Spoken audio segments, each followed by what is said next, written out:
Баршаларыңызға сәлем, сіздермен бірге Садуақас Сұлтана.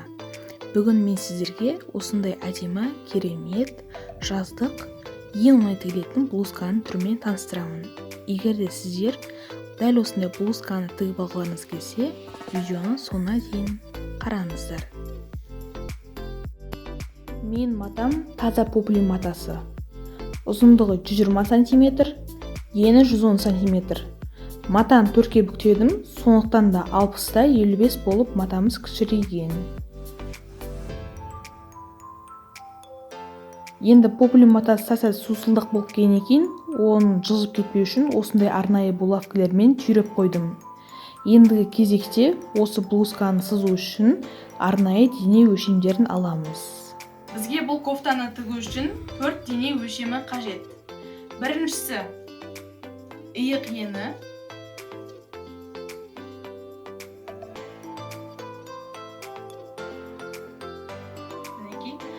екіншісі кеуде айналымы,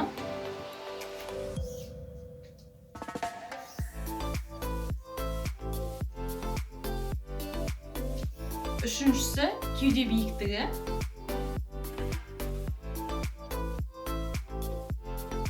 төртіншісі кофтаңыздың ұзындығы, яғни өзіңіздің қалауыңызша. Осы өлшемдерді параққа жазып алуыңызға болады. Бұл блузканың сызбасы өте оңай, 44 размерге арналған сызба.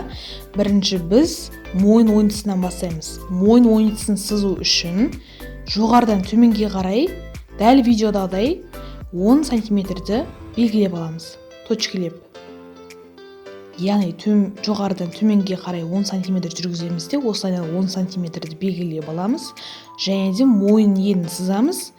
Ол да 10 см болады.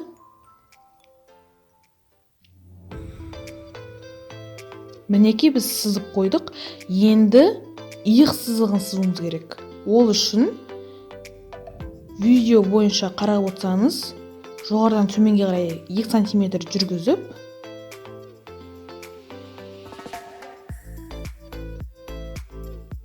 осы точканы жаңағы мойын енінің точкасы екеуін бір-біріне қосамыз. Сонда сол иық сызығы болады бізде.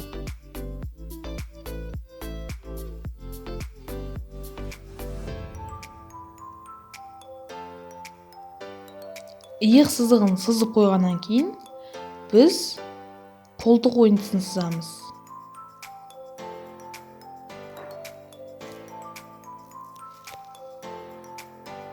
Қолтық ойнысын сызу үшін жаңағы иық сызығының бірінші точкасынан төменге қарай 20 см жүргіземіз де, оны да белгілеп аламыз.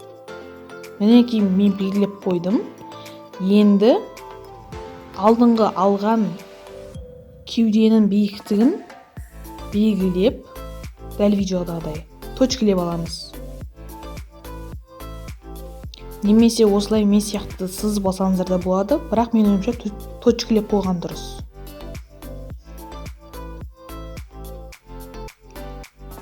Енді жаңағы 20 см-дегі точканы және де осы точка екеуін қосамыз. Біздің сонда қолтығымыз тура келіп тұратын болады киімге. Бұл асы жағы дәл сол күйде қалады. Мен бәрін дұрыстап есептеп жазып қойған болатынмын. Енді мойын ойнысын бірден овальный сызық сызып бастап кетпейміз де, бірінші 2 см төменге қарай түсіріп, дәл видеодағыдай осылайынан сызамыз. Сонда бізде жақсы мойын ойынысы шығады. Мойнымыз да тура келетін болады. Мінекей сызып қойдық. Иық сызығына сызып қойдық, қолтық ойынысына сызып қойдық. Енді осы артық жерлерін қиып тастаймыз қайшымен.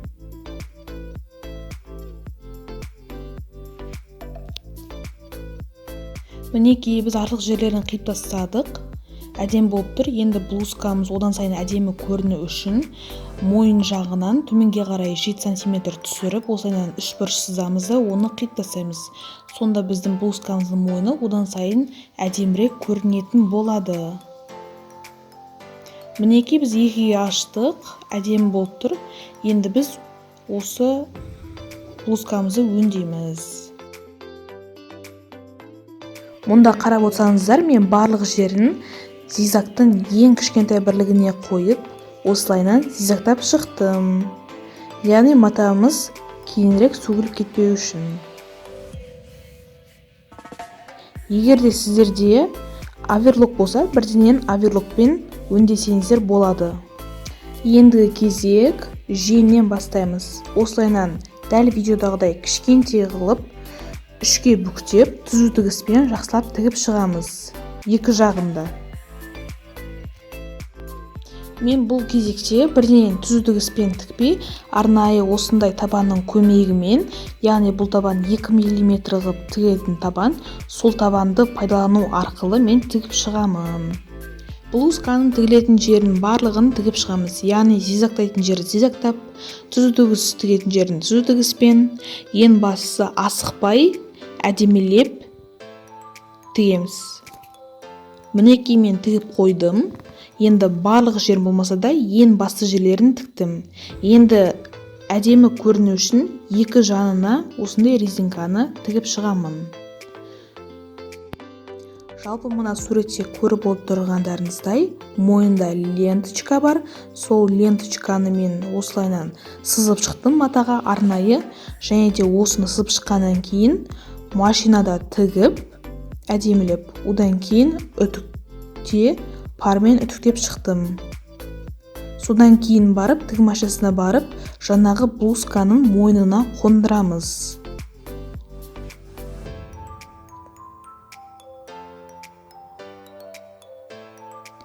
Мінекей мен бұл жерде осы жаңағы ленточкамызды қалай қондыру жолын көрсетіп жатырмын. Осылайынан қондырсаңыздар болады. Жаңағы тура ортасын тауып алсаңыздар, сонда екі жаққа да бірдей ұзындықта болып кетеді. Сол үшін арнайы булавкамен осылайынан істеп қойғандарыңыз жөн. Одан кейін дәл видеодағыдай осылайынан істеп, жайлап түзу тігіспен 0,15 мм сол арақашықты сақтап отырып тіксеңіздер, өте әдемі болып шығады.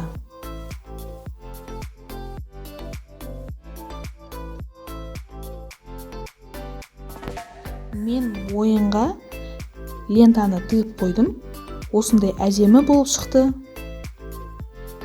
Тігістері де әдемі. Және де блузканың ең ерекше жері деп те атауға болады. Блузканың барлық жері өңделген. Сіздерде дәл осындай болып шығады деп ойлаймын. Жаңағы резинканы шетіне тігіп қойғанмын. Әдемі сән береді.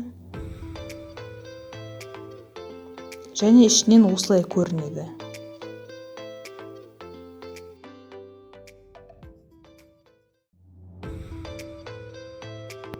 Барлықтарыңызға сәттілік.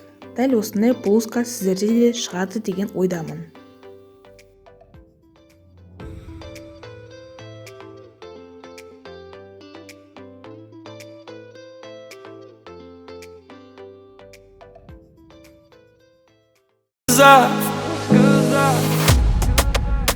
Только ты пари, облаками ты взлетай, там вдали фонари.